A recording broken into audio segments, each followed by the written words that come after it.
Happy canonization to St. Carlo Acutis this past Sunday.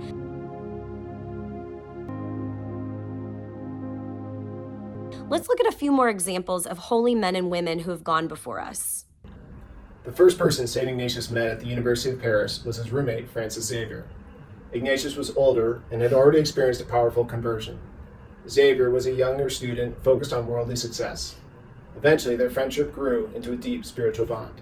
Through Ignatius' guidance and example, Xavier's heart was gradually opened to a greater love for Christ and a desire to dedicate his life to God. Together, they founded the Jesuits, becoming missionary priests whose friendship and vision gave rise to a religious order that continues to bring Christ to people across the world today. Both St. Francis and St. Clare came from wealthy families, but they abandoned that lifestyle to dedicate themselves to the poor.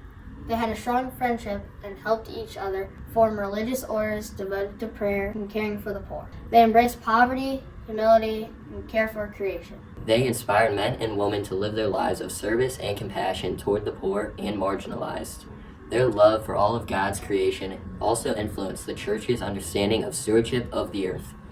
St. Augustine was not always holy. In fact, he pursued worldly pleasures and ambition. His mother, St. Monica, never lost hope and prayed relentlessly for his conversion.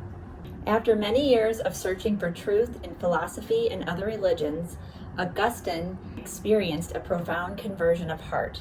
He went on to become a priest, a bishop, and one of the greatest theologians and writers in the history of the Church. Saint Benedict and Saint Scholastica were twins. They both dedicated themselves to living a monastic life, which secluded life away from society where you spend most of your time in prayer and reflection. Together they established numerous monasteries, preserving learning, prayer, and stability during times of social and political unrest in Europe during their time. Pope St. John Paul II and St. Teresa of Calcutta both lived not too long ago. They had a deep friendship rooted in love for Christ, service to others, and upholding the dignity of every person. Pope St. John Paul II used his leadership to teach about human life, and Mother Teresa cared for the poorest of the poor. Their mutual respect and support encouraged each other's missions, making their friendship a powerful witness to living out the gospel with compassion and courage. Did you notice anything in common with those saints?